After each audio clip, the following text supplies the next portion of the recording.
Hello, everyone. This is Ziva, and we have Austin here, where we are outreach officers from FSU Esports. And today we're going to be interviewing Kaman from our PUBG team. Let's go. Well, thanks for having me, guys. First and foremost, do appreciate it. So a little bit about me. I'm 22 years old. I'm currently a senior here at Florida State. My last semester is going to be in the summer. Currently finishing up some foreign language requirements. That's about it. But yeah, I normally go by itsyourwifi or just Wi-Fi for short when I'm gaming. And what was the other question? Favorite games. I guess PUBG is a given there. But I also do a fair bit of Overwatch. I've been picking up CS:GO in anticipation of Valorant releasing, which I just got my access about a few hours ago. From New York City, born and raised. Spent about 8 years of my life there. Then I moved to Florida, Central Florida, and then to Tallahassee. So that's where I am right now. Didn't have to do much moving throughout my life. Very fortunate with that. And yeah. So how long have you been playing video games? How long have you been a gamer? Oh, long time. I would say first instances of gaming that I can remember would be on the Game Boy Advance. Played little things like Super Mario Brothers, as well as the Nintendo 64. My brother and I, we did a lot of time on the Nintendo 64 when he got it for his birthday. I'm the youngest of four, so if I bring up my siblings, they're all older than me. But yeah, some of the favorite games that we had on the Nintendo 64 was, I think it was Pokemon Puzzle League. Essentially, it was a Pokemon themed, like, not really Tetris, but like moreover, I don't know if you guys know Puyo Puyo, that type of thing. So yeah, that's the kind of stuff. That's what I started in. Essentially puzzle games, racing games as well was very big. I remember when we moved from the Nintendo to the Xbox 360 when that released. We did a lot of like Need for Speed racing games. Burnout Paradise. Burnout Paradise was a good one. I grinded 100% for that one. I don't think I ever completed it, but and yeah. And then as we got older, when my brother was in high school, he was able to play Call of Duty, and so as a result, I was able to play Call of Duty. So that's where I dipped my feet into the waters of first-person shooters. We started with Call of Duty 4, and then we played a little bit of World at War, and kind of just made our way through the saga of Call of Duty games there. And yeah, still from time to time, I'll pick up the old Call of Duties. I think my favorite one to date is Modern Warfare 2. Surprisingly, it's 11, 12 years old, and it's still popping on Steam, so I hop on it from time to time. But yeah, that's where I got my my feet into the first-person shooter realm. Did a lot of console gaming up until my second or third year of college here, actually. I built my first computer about 3 years ago. And I recently built my second one a few months ago, so about a month ago. So yeah, here now. So after Call of Duty, I hopped on the Overwatch train, and that's where I got most of my FPS and, I guess, general game sense, I guess is what they call it. And yeah, kind of just hopping between Overwatch and PUBG. And if I'm ever bored or tilted off of either or both, classic go-to is also RuneScape. RuneScape was also a big part of my childhood too. So, but yeah, that's my roots of gaming. So what is the story behind your gamer tag? It's your Wi-Fi or Wi-Fi for short. So this goes back to not super far, not the Nintendo 64 days, but more of the 360 days and Call of Duty. There was like a point in time where like the hip thing on Xbox Live was like to have, it was called like an OG gamer tag or like an original gamer tag, usually like a phrase or it's like a catchphrase or something like really short. Like the shorter the names are, the more sought after they were too, because there was also like a market for gamer tags and stuff. And so yeah, it just came around that era. I was like, what's something like original, something unique? And I hopped between a few ones. I remember before Wi-Fi, mine was "Shh, I'm behind you," and I would mess around with people like that, and I would just type, "Hey, I'm behind you," and they would turn around and I'd kill them. A little cheeky like that. But yeah, I kind of evolved from that one. I was like something unique. I don't know, internet's pretty essential, and then I got, "Hey, it's your Wi-Fi," and then yeah, it's just like the basic reaction is like you. Like back in the Call of Duty days, like if you killed someone, you could hear their voice channel for a little bit to get like a reaction. It's like, oh, what the heck, dude, my Wi-Fi killed me. And just hearing that is really funny. So, it still happens from time to time, like even in PUBG public games, really people and stuff. And so it's nice to see that that's lived on for, I think it's been about at least 8 years, 10 years maybe. I've had this name. So yeah, that's my roots of Wi-Fi. It's your Wi-Fi. So, how's your time like gaming for Florida State then? Oh, so much fun. I actually love it. The only thing I'm sad about is that because, like I mentioned, I'm a senior. I didn't join the esports club until not even a year ago, Hmm. actually. I think I joined over the summer, and even then, the summer wasn't very rigid with meetings and stuff. Um, but yeah, I got word about it through my roommate, um, and yeah, I've been here ever since. So it's only my second season in the collegiate PUBG scene, um, as well as my second semester here with you guys with the esports crew. So. Nice. And on that subject, what does FSU Esports mean to you? Like, what has it impacted you in any way? Have you made new friends? Can you Oh, connect? absolutely. I would say if I were to give it a buzzword, I would say family. Um, especially in this time because like everyone's like usually like me, I'm still stuck in Tallahassee. Hmm. And I'm from Orlando. Like it's not that far from my family, but like being able to just congregate with people on Discord and stuff and just game and hang out. Um, it's just really cool. It's essentially like a second family. I did have a little bit of personal stuff that I was dealing with approximately a year ago this time, and just meeting like I just felt like I was at a low point in my life, and just meeting all these people playing PUBG, Overwatch, and just all these games in between was just really neat. Definitely helped me out. So. Let's start talking about like this spring season. So, did you have any expectations like going into this spring CBA season, or like what did you Kind think of, at the start? yeah. So I don't know. I guess we need like a little bit of backstory. So like, going back to the first season of my CBA last fall, um, it was weird because there was me coming in, because like before me, I'm pretty sure there was already a set four for PUBG, and it was just four guys that just play PUBG, and so that was the FSU team. So then, but last season it was me and then another friend that I also met. His name was Jordan. His tag was the Loosey Goosey, if you guys have seen him around. But both him and I joined, and so throwing in two more people to try to get a roster of four was very weird. But like we were all really cool with it. Like we understood like, hey, the name of the game is winning. It's the goal. It's the objective, and like we're all really well rounded and stuff. And so it's just a matter of finding each other's strengths and like and a synergy in a sense because it is a team based shooter, and you've got to figure that out and stuff. And so yeah, it was a similar situation this season. Like having some new people onto the roster and trying to figure that out. And so this is our first CBA season. I think the FSU team has been on the CBA um, side of things for 4 seasons now. I think at least. I don't know. One of them can quote me if I'm wrong, or whatever the phrase is. They can correct me if I'm wrong. Mm. But yeah, we had a similar situation with this semester. Now this is the first semester where we have two full teams. We had an A team and a B team, Garnet and Gold, competing in the CBA season. Both of us, we were able to make it into finals, which was really awesome. We're a little disappointed how we did, but that's okay. We had fun. That's the whole point of video games, after all, is to have fun. So, um, yeah, so I guess to wrap it all up, like the expectation was, can we find a solid four, where we're all happy with, Hmm. because obviously, like especially like if we had five, like it's just awkward for that fifth person, but like I think we were able to like figure things out, figure out synergy, figure out schedules. Also was a big thing, especially in this whole quarantine coronation nonsense is going on. So we got people at home, people still in Tallahassee, and this and that. So many factors. Very hectic season, but I think we pulled through altogether. Yeah. What is the team dynamic like? Oh, team dynamic. I love each and every one of them, honestly. I'm gonna definitely start with that, and then we just have a lot of banter with each other. We just have a lot of fun with it, honestly. We'll just call each other out on stuff. Like if you make a bad play, you make a bad play. Like you obviously can recognize it like once it happens.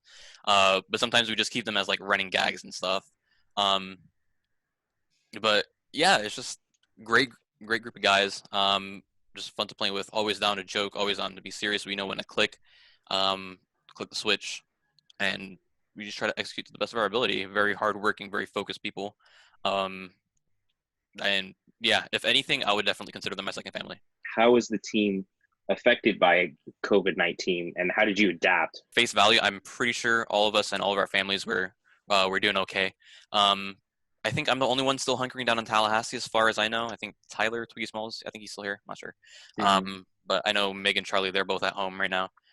So it was a little hectic having to try to figure out the relocation stuff, and practices and stuff. Because, like if you're over here in college, you have your own house, apartment, dorm, whatever. You can be like, okay, I've got games at 9 o'clock. Cool. But whereas like Charlie and Meg, they're at home now. They've like I know Meg, his family, they own a restaurant.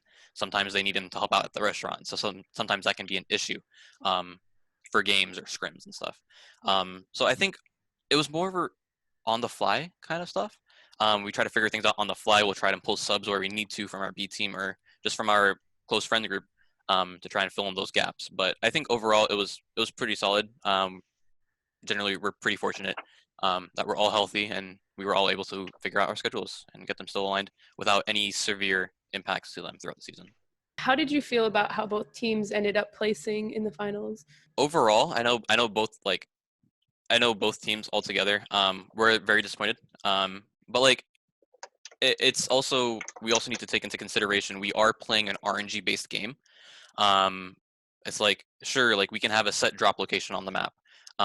However, we're not always going to get the same loot every time, and then it's with all BRs, like same thing, same concept there, as well as with the whole circle, the whole zone. It's different every time. Each game is different, which is kind of what always reels me back into PUBG. It's my pick for BR. And so it's just no game is the same.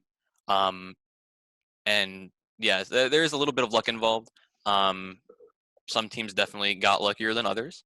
But it's just in the moment is what makes a team stand out from another team in those games. And so it's like, how quickly can you adapt? I feel like we might also just set ourselves a higher standard. We hold ourselves to a higher standard, which I do appreciate because like we all definitely can pop off. Because like we've all had our public match games where we drop like 10, 15 kills and stuff. But then you get into the CBA games and then you just get thrown a wrench sometimes. There's definitely these top tier teams, like shout out to them. They're phenomenal players and stuff. They play very tight. We definitely do look up to them and stuff. But overall, like, I guess to sum it all up, like your output is what you input essentially. So we did have a few games where we were kind of tilted, if you could say. They might have bled over. Could have been just a mind thing. But we did have games where we did pop off as well. So, yeah. Yeah, so there were definitely a few times where you or one of your teammates, as you say, popped off and like, wowed the casters. So what do you think was like your most memorable moment from this season? Oh man.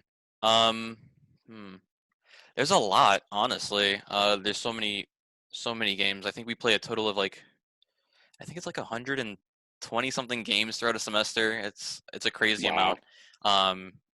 Yeah, I think the big highlights. I think the biggest clutch one was Mixer. You guys definitely have probably seen the clip. We told him the term is rat. It's like you're just sitting in a building and you're acting like you're a rat. Like you're not supposed to give off any signs that you're there. And fortunately, in that game, we had not one, but we had two teams full push Mig while he was holding a building, and he just held left click and he killed them both. So that was really funny to see. It was definitely a good moment because the other three of us, we died off really early, and he came through. I think he finished that game with 10 kills just from sitting on one building, which is really cool. That definitely did help us as well. Some other moments where we popped off. Let's say would be my moment in Georgia Pole. I don't know if you guys know the maps that well, but yeah, that was definitely a very good moment. Like we knew that team, they sometimes drop on us, but not always. And I think that was one of the days where it kind of threw us off because they hadn't done it in a while, I don't think. So I think that was really awesome of us to have adapted on the fly, have a team literally be our neighbor, and we still were able to adapt on the fly and win that fight there. Some other moments, I'm trying to think. Ooh. On Sandhawk, the jungle map, the small one, I would say a little bit of luck, like I mentioned earlier, is attributed to this game, but I'm pretty sure we did win a game where we held on the mountain up there, and we had a very nice game, clear comms, and extremely good rotations. So I think it's just moments like those that we live for, like those high kill, just the unsuspecting rat plays and the beautifully executed rotations. Like, it's just like we always live for those, and we always try to replicate those as best as we can. So, yeah, I think we all definitely did have our times to pop off, and all together as a team, very, very happy. So. Right. So we spoke a little bit about how you felt about the final results, but now we kind of want to get your feelings on the season overall. Do you feel like the team improved together? Are there any things you feel you can work on in the future? I know you said you're graduating in the summer, but hypothetically, what do you think you guys can work on, and how do you feel you did overall? Yeah, for sure. Overall, very happy, very proud with both teams actually, because we both had issues, little bumps in the road. I think we didn't get to fully flatten them out, but I think we flattened them out pretty well. For the Garnet squad, our big thing was kind of like was shot calling. Like, we wanted a strong shot caller, and like none of us were really comfortable with it. But I think towards the end, the second half of the season, I think what we kind of decided on was Charlie Mellow Panda. Um, he was kind of the main one, and then if he needed like a second opinion, he would ask me. Or sometimes during the later ends of the games, when things got more hectic, I would try to make the calls on where to go, where to hold, and stuff like that.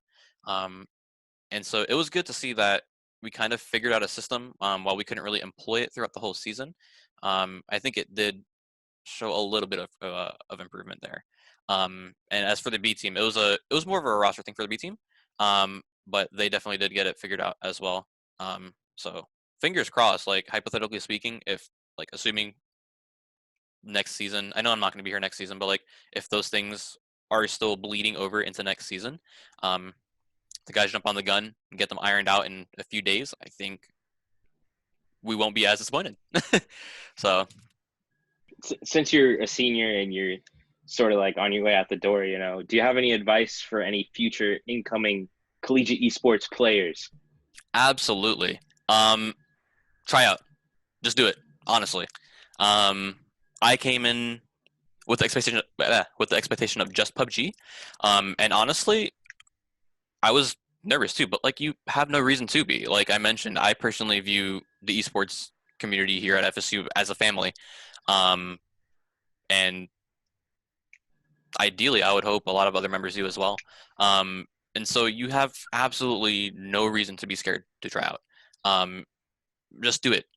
And even if you don't, it's still awesome, because before I joined the Discord and became part of the community, I was just grinding public games on PUBG and just grinding the ladder in comp games by myself on Overwatch.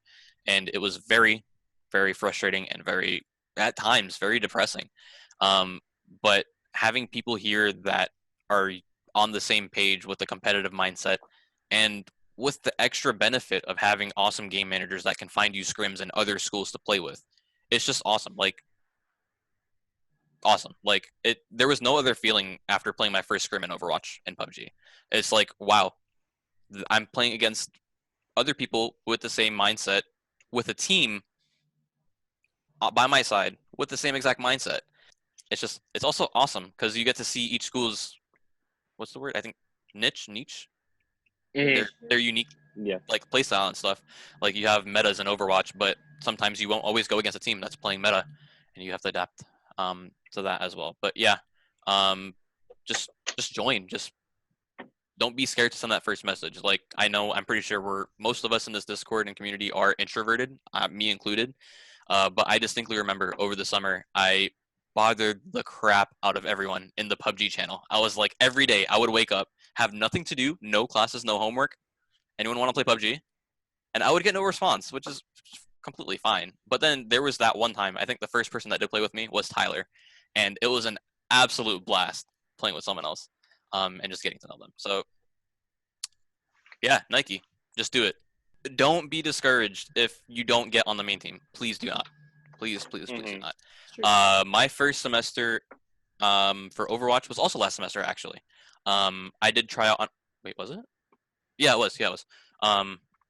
Yeah, I tried out on a whim, and I'm going to be honest, I was disappointed I didn't get onto the Garnet team. But I still absolutely had a blast with the gold team, and it was still a lot of fun. And just do it. Yeah. And even if you set yourself an expectation, that's awesome. Set yourself to high standards. vouch for that. But again, just don't be discouraged. Never be discouraged. Always strive for your best, because quite frankly, like, the odds that it's your last semester might be pretty low. And so you have another semester to try out. And so you can use that time to just build those bonds and also just improve. And I know some of us teams, we have in-house scrims too. You can scrim against the A team and the B team, or if you're the B team, you can scrim against the A team. I'm pretty sure we did that last semester for Overwatch, and we beat the A team a few times. Just do it. Just do it. There you go. Right. That's the advice that we're leaving with. Just do it. Mm-hmm. Just do it. Yeah, do it. Thanks, guys, theme of for tonight. yeah. Thank you guys no, for having me. Do appreciate that.